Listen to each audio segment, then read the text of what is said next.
have fun tonight, okay? Because this is gonna be a funny behind video. I'm telling you right now.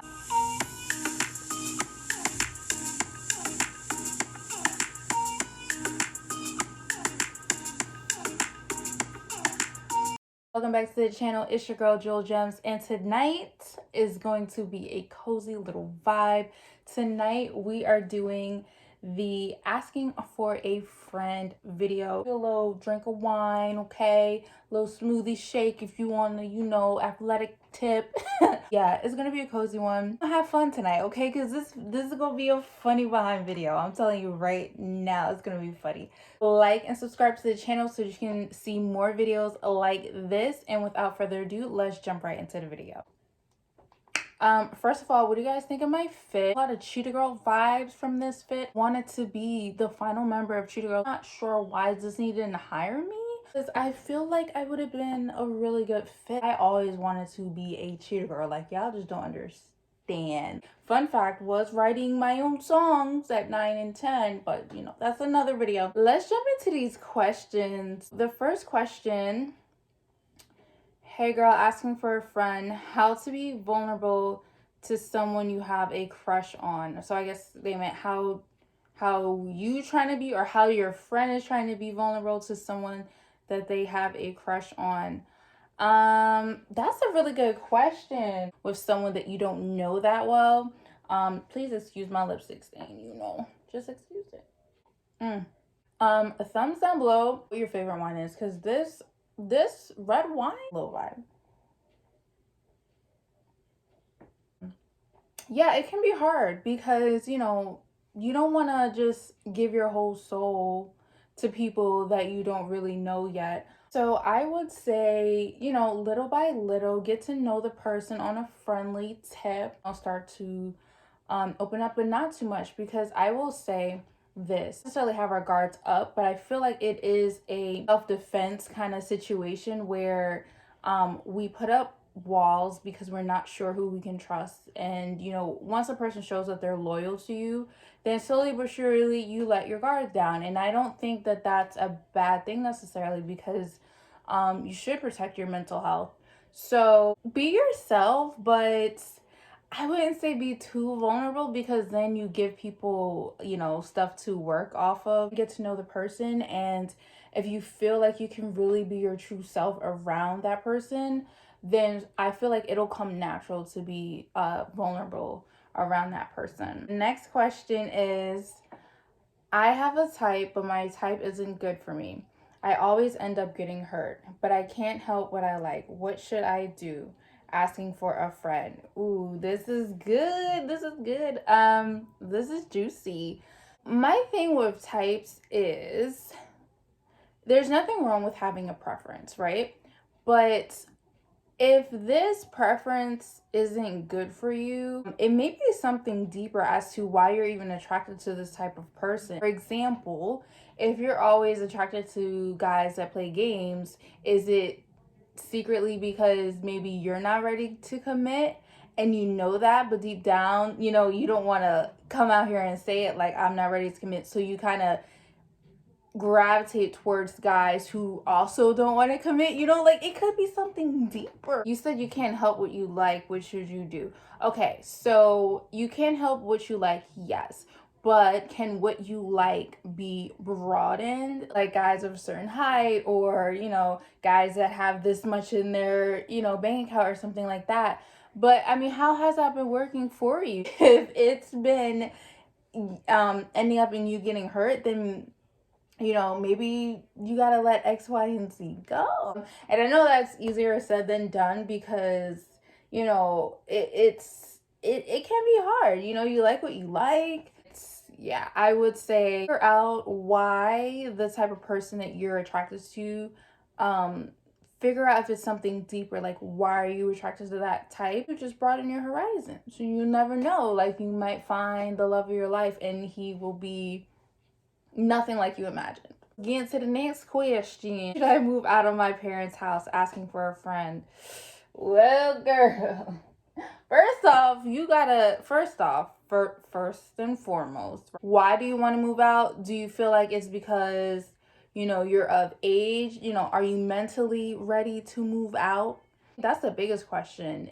If you're mentally ready and you can consider moving out, if you're just trying to move out because you're trying to run away from problems at home, I mean, problems ain't gonna go nowhere. It's just gonna be different types of problems. So I guess, want to figure out if the reason why you're moving out is a mature reason. And then the second thing you will know when you're ready to move out your parents' house is when you can financially depend on no one but yourself. Because I know a lot of people think like, oh, I'm gonna move out and like, I'm gonna be partying all the time with my friends and like it's gonna be so much fun, but like they're not gonna be there when it's time to pay the bills. All right, you're gonna be partying by yourself. Make sure you're financially ready to move out.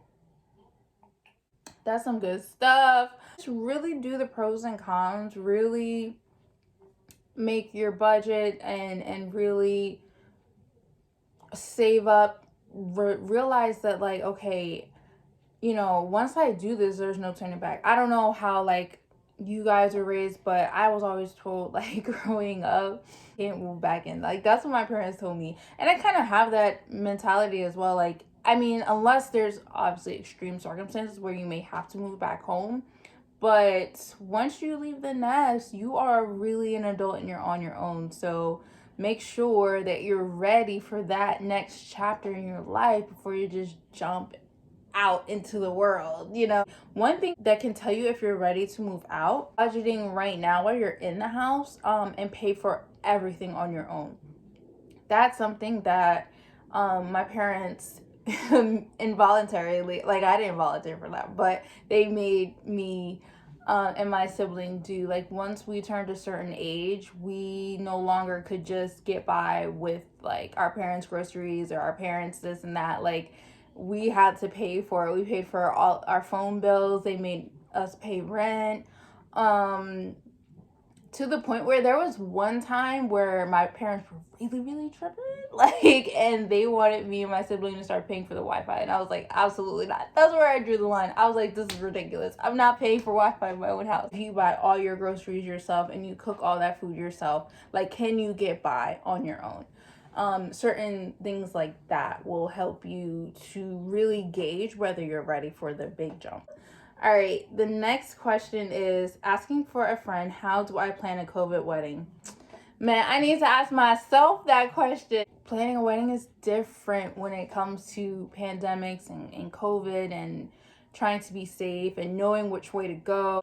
Really remember at the end of the day, you are planning a wedding, which is the union of you and your mate to be. And at the end of the day, that's what matters. You and your mate to be, what works for you guys. Don't try to compare what your wedding is going to look like to weddings in the past, because we're no longer in the past, and that's pretty much that in a nutshell. And it can be really hard not to do that. I know I definitely did, and you're just gonna end up getting your feelings hurt. Okay, so don't even go down that route. Just really try and stay positive. Look to the future for like better conditions where you can have the wedding of your dreams. Speaking personally, that's what's been helping me and my fiance, just knowing that this is not going to last forever, and when it is finally over and everything is safe again, we are going to party so hard with all our friends and family. And just thinking about that is helping us get through these tough times when it comes to guest lists, things like that, where the wedding's going to be. It can be a lot, but just remember at the end of the day, it's a beautiful thing that's happening, and it's happening between you and your favorite person. So yeah. Next question. All right. Hey girl, just started a new relationship. Should I ask my significant other about their past relationships or stay in the dark? I'm completely fine with telling my significant other about my past. So shouldn't they be? Asking for a friend. Ooh, spicy, spicy. Yes, I love these questions. I don't think that you should stay in the dark when it comes to the past relationships. However, since it's a new relationship, I don't necessarily advise just jumping in and asking, like, okay, who are all your exes and why did you break up and all that. Like, that can be a little alarming and weird to someone. I know it would be weird for me. I think that you also don't deserve to go into a relationship blind, especially if your significant other maybe had a very public breakup. It's public knowledge what happened. You should know too. And if you don't know, that's a discussion that you guys should have. So I would say maybe start out like with a more subtle approach. Like maybe you guys can just be talking about, your life. Like for example, you could be talking about how your life was in your teens or early 20s. And then once you start talking and you just start expressing stories, eventually exes can and may come up. Past breakups, relationships may come up, and get the information that way. And I also would say, since you said you're fine telling your significant other about your past, I don't know if you already did so, but if you haven't, then that's another step. I would, start off, giving my own story about like my early teens or something like that. And then, hopefully, hopefully the other person will be freely open to discussing it.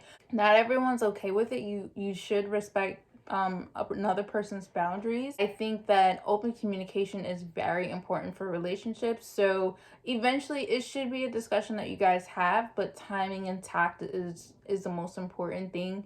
And also remember too, at the end of the day, like, the person's with you now. So once the person does express their past relationships, take your mental notes or whatever you need to do, and then drop it. Like, don't keep going back and then be like, okay, now that I know this was your ex, you're like asking questions about the person every single day. Like, don't live in his past. You're his present and hopefully future. So you're what's his end game. So that what you should be like happy about and focused about, not about his past. Because once you talk about something kind of deep like this, you guys can probably talk about anything, and that's really a beautiful thing, to be able to discuss anything with your significant other. So I would say just try to be tactful about it, but yeah, definitely don't stay in the dark. I really blew through these questions. Look at your girl. Someone tried to say, asking for a friend, why are you so bad at Among Us? And, I said I was going to let everyone remain anonymous, so I'm not going to call you out. But you didn't have to call me out, though. And I'm not bad at Among Us. I'm a great imposter. Like, I'm great. Subscribe to the channel so that you don't miss videos like these. And I'll see you in my next one.